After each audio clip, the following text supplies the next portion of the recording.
The Daily Brad Devotions. Today's reflection with Pastor Jeff Eliscopides.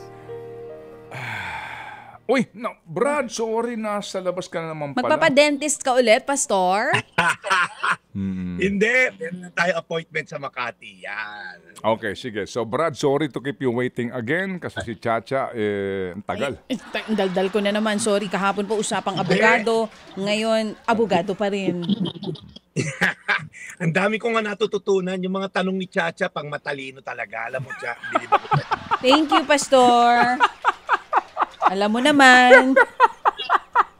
Oh, huy! Ito naman, ang lakas naman ng tawa nito. Oh, nakita mo yung tawa nito? Napaupo pa siya sa tawa, Pastor. Ninamnam ko na eh. Ninamnam ko na eh. Na-challenge mo yung utak ni Ted eh. Bilib ako sa'yo, Chacha. Hindi ba baliktad? Parang ako yung na-challenge kanina. Gusto ko na nga pumunta sa kabilang banda. Ang hirap nito kahuntahan, partner ko. Alam mo? Oo. Lumabas yung mga ugat ko. Yung mga tanong ni Chacha, hindi yan tinatanong ng mga normal na tao eh. Iba talaga yan. I know. Di ba nga, Pastor? Eto na. I know. Thank you, Pastor.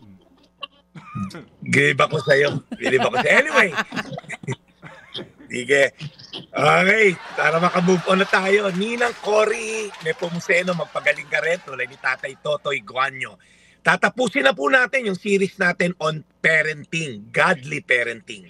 Alam nyo po, whether we like it or not, we are training our children. Kung merong maling pamamaraan na training, meron namang maka-Diyos na pamamaraan. So either way, pag passive ka, sabihin, iPad na lang, wala tayo, lalaki rin yan, pakainin mo yan, lalaki yan. Bigyan mo ng magandang edukasyon, o okay yan. Alam niyo po, how I wish na ang magandang edukasyon ay magiging susi para maayos na anak ang isang bata. Pero alam natin, maraming nga edukado, ninanakaw yung pera ng bayan natin. So, hindi po solusyon alone ang maayos na edukasyon. Kasi minsan, at Ted, yun na lang ang goal ng magulang eh. Makatapos ka na ng pag-aaral. Okay, nakatapos ka na ng pag-aaral. Wala namang karakter, puro competence. So, again po, mahalaga po ang pag-aaral. Hindi ko po sinasabing huwag mag-aral. Pero kung puro edukasyon ang ibibigay natin and then tapos na ang ating role bilang parents, napag-aral na kita, okay ka na. How I wish.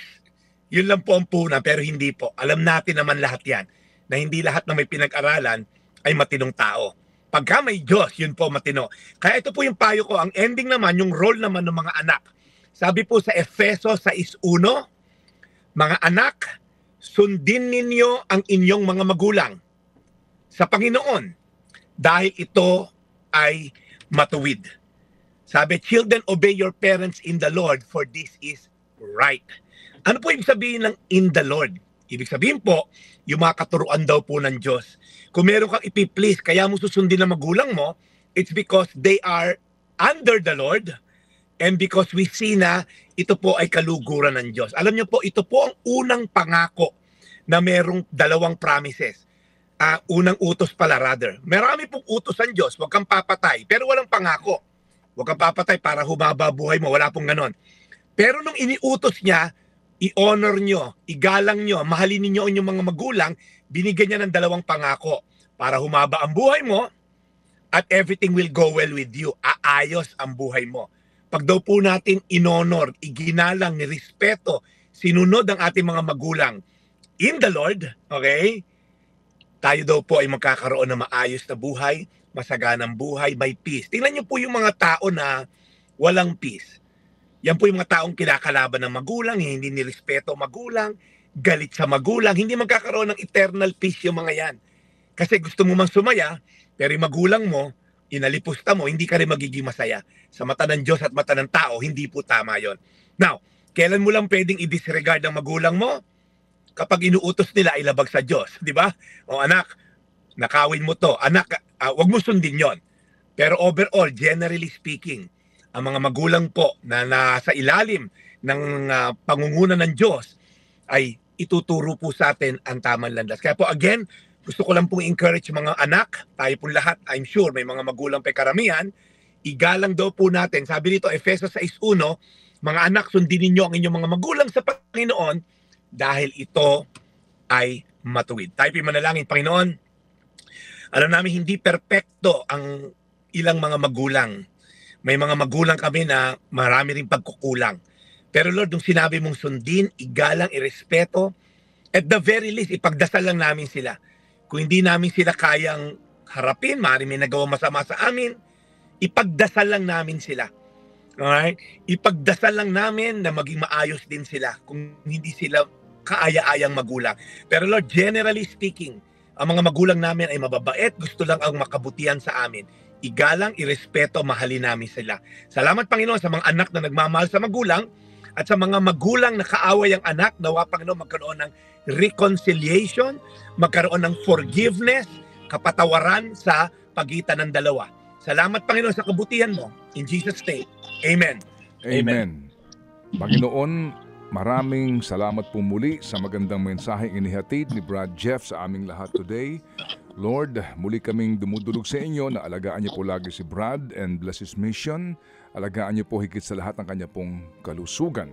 And Lord, alagaan din po ninyo ang lahat ng aming tagapakinig at manonood ngayon na inaabangan po ang segment na ito, lalo na po sa mga may sakit. Panginoon, yakapin niyo po kaming lahat. In Jesus' name we pray. Amen. Amen. Amen. Tatay Totoy, pagaling po kayo tatay, ha? Get well soon, tatay. Na-confine si tatay, Brad. Dahil doon sa kanyang lagnat. Opo. Oo nga, Okay. sabi nga ni Ate Dina. Oo. Ate Dina, pinagdasal natin kahapon niya si Tatay Totoy. Lalakas pa yan, kilabot ng Marikina yan eh. Amen. Mahaba buhay. At meron pa siyang misyon sa kanyang mga apo din, ha? Okay. Yes. Sige, so Brad Jeff, Friday ngayon, mamaya ba nasa ating kahimpilan o anong meron na mga event na dapat abangan ng ating mga tumatangkilik sa ating pong programa, lalo na sa The Daily Brad segment? Buti na tanong mo Brad Ted, this Friday, ngayon wala ako dahil last week naman ako nandyan sa iyong trono. Okay, so ngayon po, iba po ang guest ni Manang Cheryl at of course, si ating Cheryl, nakast yata yung paa, magpagaling ka. Oo, get Ang ano well ko lang po, soon. oo nga, nung yung paa niya nadulas, so ating Cheryl, pagaling ka. Bukas, Brad Ted, mahalaga po, alas 4, meron po Rebuild City Church at sa Sunday po, alas 10, magpipreach po ako. Magkita-kita po tayo sa Fairmont Hotel in Makati. Tabi ng landmark yan. Alas 10 po ng umaga, ako po yung magpipreach. Sa linggo po yan. Magkita-kita po tayo. Maraming salamat, Brad Ted at Attorney Chacha. Ito po yung Daily Brad, your daily dose of inspiration. Thank you, Pastor Jeff. Ted Filon at DJ Chacha. Ngayon, nasa Radyo 5, 92.3 News FM. Monday to Friday, 6 to 10 a.m.